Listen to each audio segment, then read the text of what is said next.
इस फिल्म की कहानी शुरू होती है तो हमें 3 यूनिवर्सिटी स्टूडेंट्स दिखाए जाते हैं, मिया, गेविन और लुइस। ये मेडिकल स्टूडेंट थे और अल्जाइमर की बीमारी को अच्छे से स्टडी करने के लिए इन्हें एक प्रोजेक्ट पर काम करना था। प्रोजेक्ट ये था कि ये लोग किसी अल्जाइमर के मरीज की डॉक्यूमेंट्री बनाएंगे।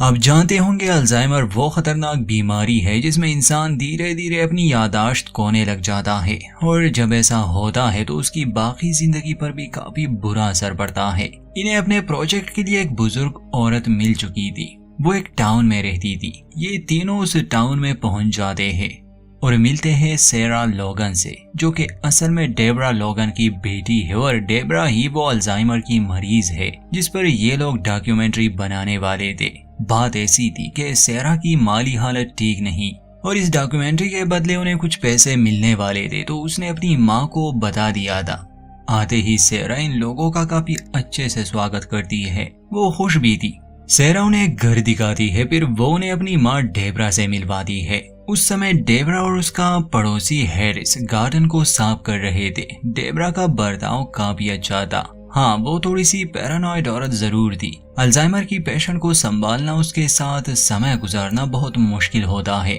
पता नहीं ऐसा क्या हो जाता है कि डेबरा अपना इरादा बदल देती है।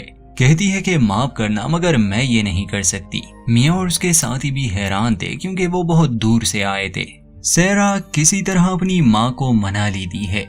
ये डॉक्यूमेंट्री कुछ महीनों तक चलने वाली थी क्योंकि इसमें अल्जाइमर बीमारी पर ध्यान देना था। एक हफ्ते बाद की कहानी दिखाई जाती है जहां मिया और उसके साथियों को अब डेबरा के घर में ही रहना था। वैसे तो शुरू में डेबरा ठीक लग रही थी। वो उनके लिए खाना भी बनाती है। सभी को कमरे दिए जाते हैं। डेबरा पुरानी सोच वाली औरत थी। जैसे वो मर्दों को अलग कमरा देती है और कहती है कि तुम लेडीज रूम में नहीं जाओगे।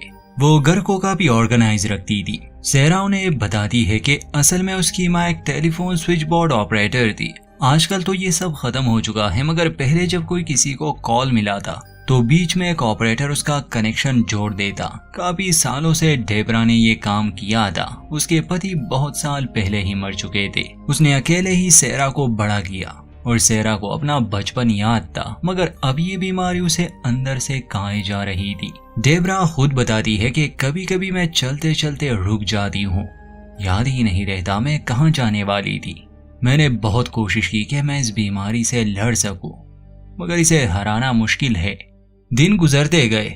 लुइस का काम था कैमरा संभालना और हर समय बस रिकॉर्डिंग करना। एक दिन वो डेबरा की रिकॉर्डिंग कर रहा था जो गार्डन में थी। काम करते करते वो रुक जाती है, फिर वो हाथ में एक सांप को लेती है।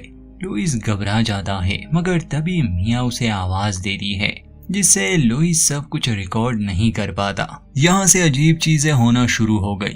इसके बाद लुइस पूरे घर में कैमरास इंस्टॉल करता है। एक शाम जब मिया और सेरा बैठे बातें कर रहे थे तो अचानक से डेबरा चिल्लाने लगती है। ये दोनों जब किचन में जाते हैं तो देखते हैं कि डेबरा के हाथ में छुरी है और वो गेवन पर गुस्सा कर रही है। असल में डेबरा का एक टूल खो चुका था और वो कह रही थी कि इस आदमी ने वो चुराया है। सेरा अपनी माँ को शांत करती है और गेवन से माफी मांगती है। फिर ये लोग पूरे घर में उसका वो टूल ढूंढने लगे। वो इन्हें एटिक में मिल जाता है। सेरा बोली अपने माँ को देने आती है, मगर वो एक खाली कमरे में खड़ी थी और खिड़की से बाहर देख रही थी। डेबरा सेरा की बात का कोई जवाब नहीं देती। सेरा जब उसके करीब जाती है और डेबरा का चेहरा अपनी ओर करती है तो सभी काफी घबरा जाते हैं क्योंकि उसने नाखूनों से ही अपनी स्किन उतारना शुरू कर दी थी। ये देखकर जल्द ही उसे हॉस्पिटल ले जाया जाता है। जो डॉक्टर डेबरा का इलाज कर रही थी उसका कहना था कि अब ये बीमारी खतरनाक होती जा रही है और उसने अपने साथ जो भी किया ये इस बीमारी में होना नॉर्मल है। 1-2 दिन तक डेबरा हॉस्पिटल में एडमिट रहती है, फिर उसे डिस्चार्ज किया जाता है। जब ये लोग डेबरा को हॉस्पिटल से वापस ला रहे थे तो वो बिल्कुल ठीक थी। वो गेविन से माफी भी मांगती है। घर आने के 2 दिन बाद फिर से चीजें खराब होने लगी। जिसे एक रात डेबरा अपने कमरे में नहीं थी। सेरा को वो घर के खाली कमरे में खड़ी हुई मिलती है। वो बस खिड़की से बाहर देख रही थी। सेरा उससे पूछती है कि आप यहाँ क्या कर रही है, मगर डेबरा उसकी बात का कोई जवाब नहीं देती, बल्कि वो उस खिड़की पर कील ठोकने लगी। उसी रात एक और हादसा होता है जब डेबरा अपने बिस्तर से उठ जाती है आधी रात को। सेरा, मिया और बाकी लोग उसे ढूंढने लगे। वो घर के किसी कमरे में नहीं थी, ना ही वो बेसमेंट और एटिक में थी। डेबरा उन्हें मिलती है गार्डन में, जो अपने हाथों से जमीन खोद रही थी, चिल्ला रही थी। उसने अपने हाथों को काफी जख्मी कर दिया था। ये लोग उसे घर में ले आते हैं। मिया उसके जख्मों का इलाज करती है। अगले दिन जब गेविन और लुइस कल रात वाली फुटेज को देख रहे थे तो एक अजीब सी बात वो नोटिस करते हैं। जब डेबरा किचन में थी तो अचानक वो शेल्फ पर पहुंच जाती है। वैसे दिखने पर तो ये कोई ग्लिच लग रहा था, मगर रिकॉर्डिंग टाइम उसका काउंट बिल्कुल सही था। ये कोई ग्लिच नहीं था। ये तीनों तो इसे एक्सप्लेन नहीं कर पाते, और ये थे मेडिकल स्टूडेंट। भूत प्रेतों पर तो इनका विश्वास था ही नहीं। मिया और लुइस के अलावा सिर्फ गेविन को ही डेबरा पर शक था कि ये अल्जाइमर की बीमारी नहीं हो सकती, बल्कि कुछ और है। डेबरा के पड़ोसी हैरिस को ये पसंद नहीं था कि कोई डेबरा की पर्सनल लाइफ पर फिल्म बनाए। वो सेरा से कहता है कि तुम इन लोगों को भेज दो यहाँ से, मगर सेरा को पैसे चाहिए थे। फिर एक दिन जब सेरा डेबरा को तैयार कर दी है तो उसे वो फुटेज दिखाई जाती है जिस रात वो गार्डन में गई थी और अपने हाथों से जमीन खोद रही थी।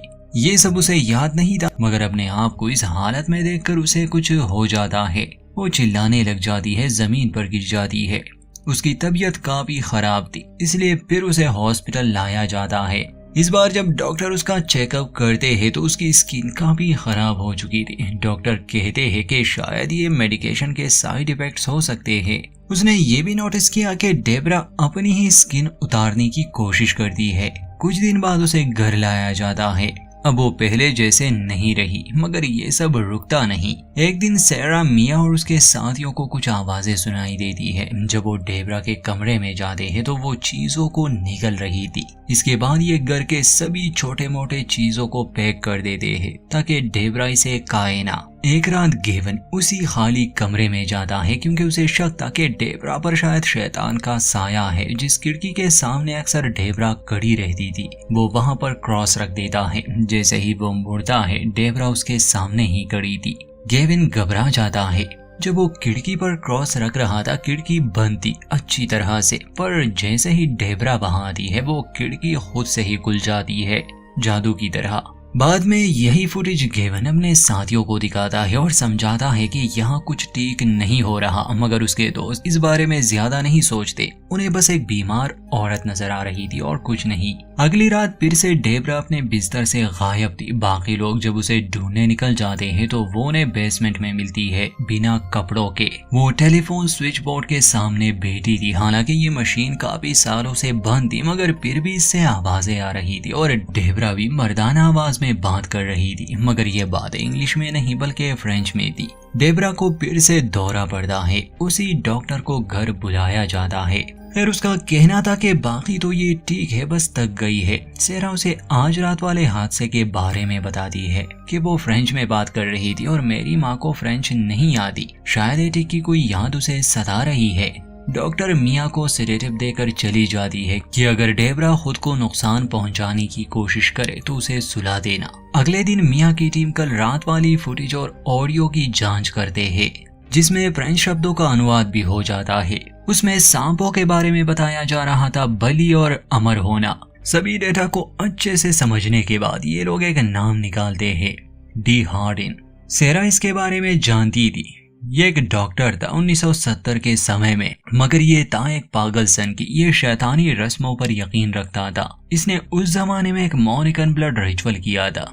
उसमें 5 बालिग लड़कियों की बलि देनी होती है और रिचुअल पूरा होने पर इंसान अमर हो जाता है और शरीर से उसे आजादी मिल जाती है। इस रिचुअल में लड़कियों को सांप के जहर से मारा जाता था। फिर उस आदमी ने 4 लड़कियों को तो मार डाला था और उसके बाद वो गायब हो चुका था। रिचुअल तो पूरा नहीं हुआ क्योंकि एक बलि अभी भी देनी थी। सेरा परेशान हो जाती है कि उसकी माँ को शायद इसी मरे हुए इंसान की बुरी यादें सता रही है, क्योंकि ये इसी टाउन में हुआ था। तब सेरा छोटी थी। समझ गए थे ये लोग कि इसका संबंध डेबरा से है। तो अगले दिन सेरा अपनी माँ से डी हार्डिन के बारे में पूछती है कि आपको याद है वो कातिल जो गायब हो चुका था। डेबरा एक लम्हे के लिए खामोश हो जाती है और कहती है कि वो मर चुका है। सेरा हैरानी से पूछती है कि आप कैसे जानती है। डेबरा बार बार इस शब्द को दोहरा रही थी कि उसका कत्ल कर दिया गया। वो अपने कमरे की तरफ भागती है। जैसे ही सेरा और बाकी सब वहां पहुंचते हैं, डेबरा जमीन पर पड़ी थी और उसके मुंह से ढेर सारे वॉर्म्स बाहर निकले थे। एक बार फिर से उसे हॉस्पिटल ले जाया जाता है। अब तो खुद सेरा को भी शक होने लगा, तो वो डॉक्टर से जानना चाहती थी कि आखिर उसके शरीर में इतने कीड़े आए कहां से। वो बताते हैं कि तुमने कहा था कि डेबरा चीजों को निगलती है, तो शायद उसने गार्डन की मिट्टी काली होगी।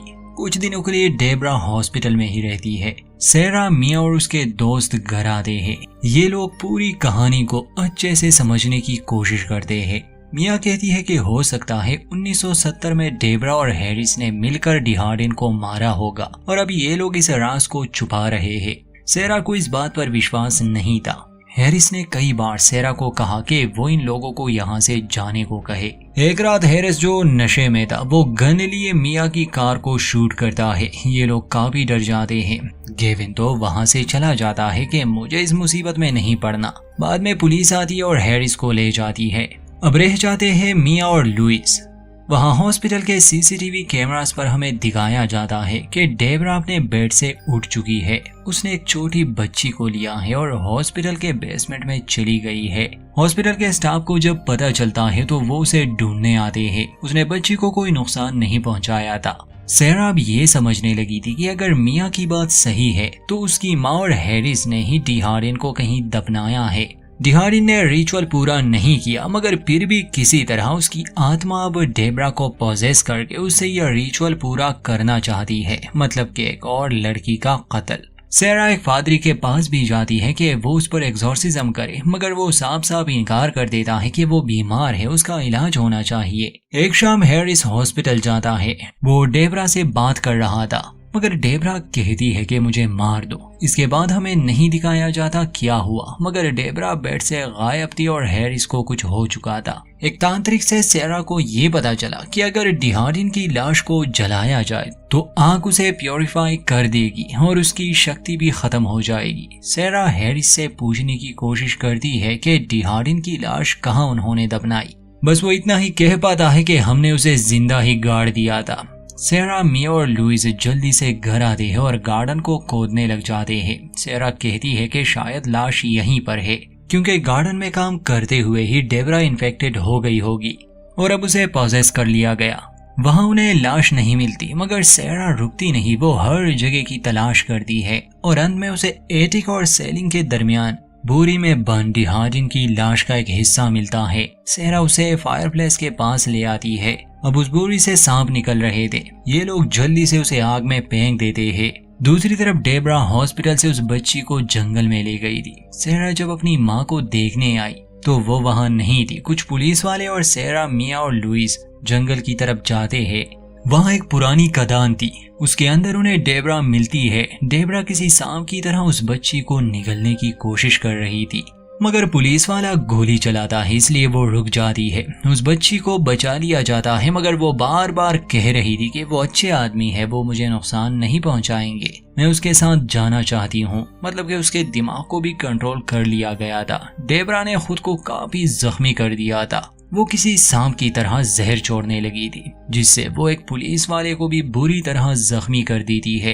अंत में उसी खदान में सेरा को डिहार्डिन की लाश का बाकी हिस्सा मिल जाता है।